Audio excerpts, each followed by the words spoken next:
شو تمام. محمد السيد هو لاعب الكلام كتر عليه. لا حسام عبد المجيد في جديد؟ لا لسه. طيب خش لي في محمد السيد. محمد السيد اصل حسام عبد المجيد في السريع. حسام عبد المجيد لسه نهايه الموسم المقبل. هو دلوقتي اداره الكوره جون ادوارد بيبتدي بملفات تابعا. اول ملف هو محمد السيد هو تم الاتفاق على عقد جلسه خلال الايام المقبله معاه ومع وكيل اعماله. ممكن يبقى والده كمان موجود، وبالمناسبه والده اللي عايش في السعوديه، فهينزل عشان خاطر تحصل جلسه.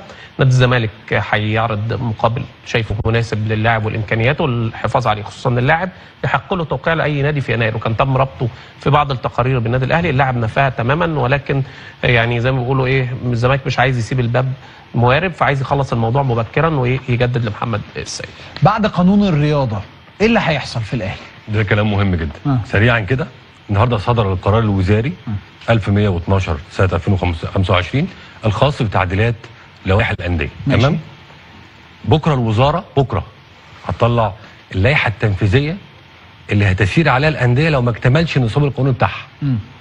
في مجلس اداره النادي الاهلي من الاربع اللي جاي ان هي بتتجه لعقد الاجتماع الخاص في سبتمبر. الدعوه للانتخابات في اكتوبر او نوفمبر.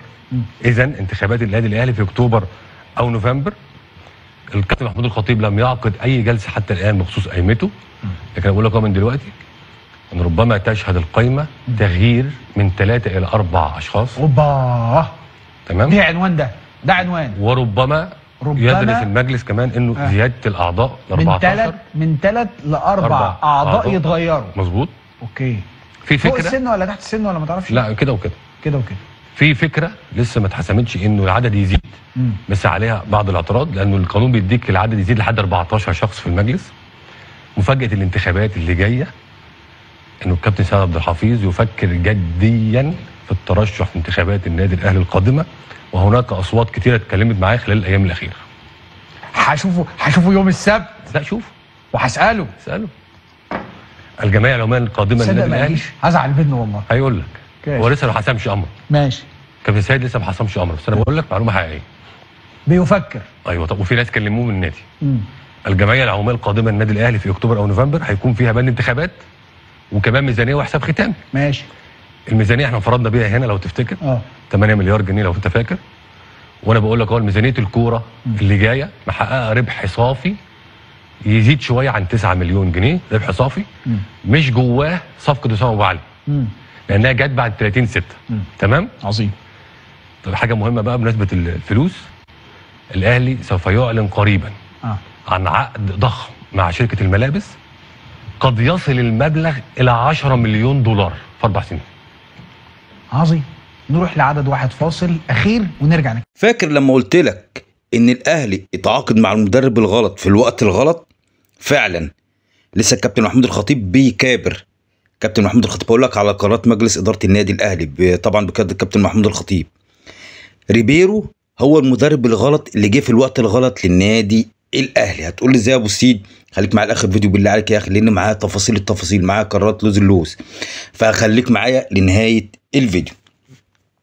ريبيرو لعب 3 مباريات في الدوري و3 مباريات في كاس العالم للانديه. هتلاقي فاز مباراه خلصت، يعني انت بتتكلم في 6 مباريات.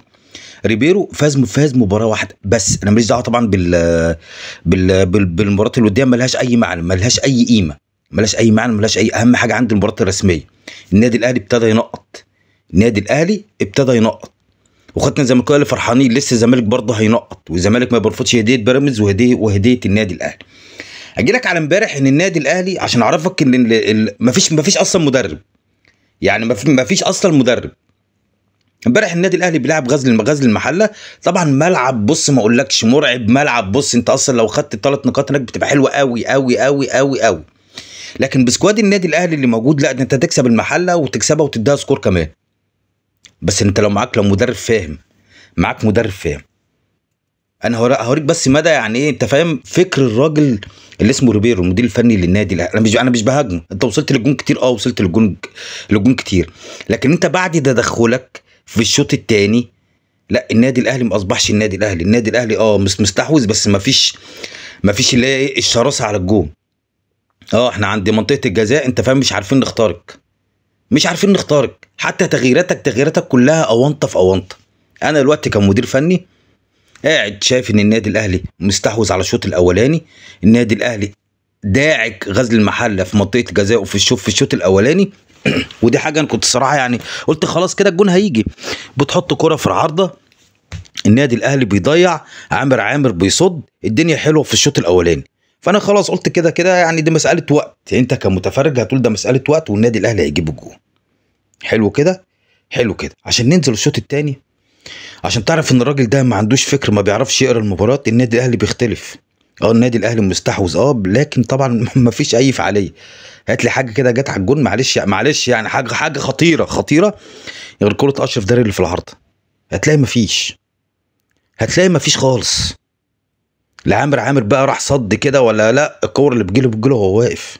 حتى شوط زيزو جت وهو واقف مكانه. حتى تغييرات ريبيرو يا راجل ده انا راجل على الله اهو. معلش يعني ممكن توافقنا وممكن تخالف معايا، ماشي.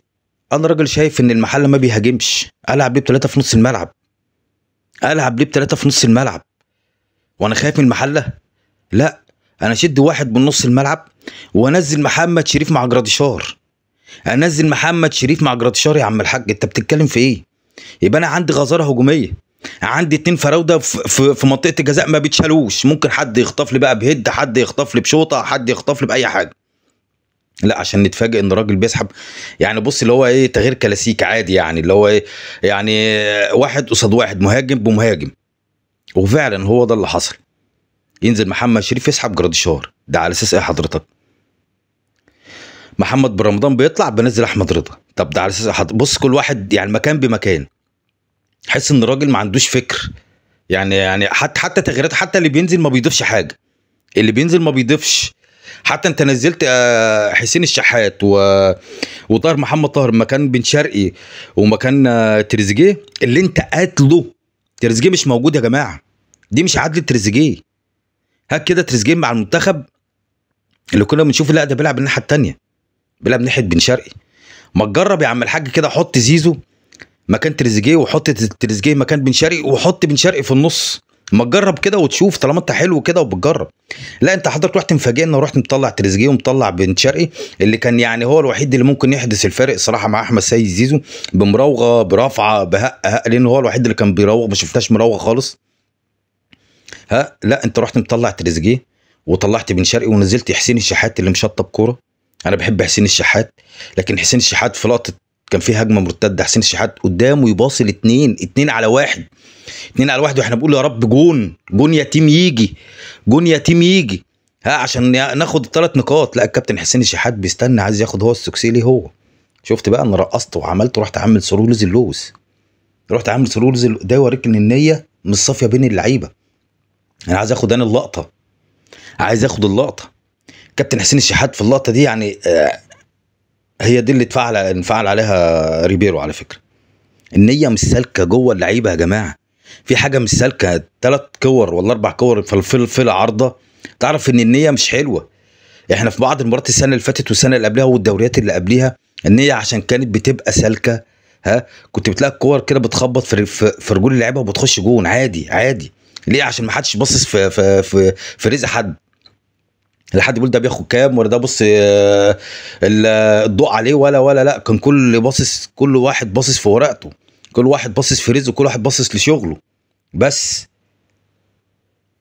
ريبيرو لجنه التخطيط شايفه حاجه تاني.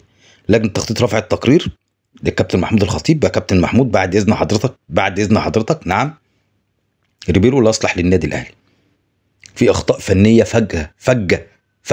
الراجل ده مش عارف يستغل امكانيات اللعيبه اللي عنده. انت جبت سكواد حلو قوي، جبت لعيبه على اعلى مستوى قوي، لكن الراجل اللي هيلاعب الناس دي ما عندوش فكر، اللي هو ريبيرو، اللي هو الاخ ريبيرو.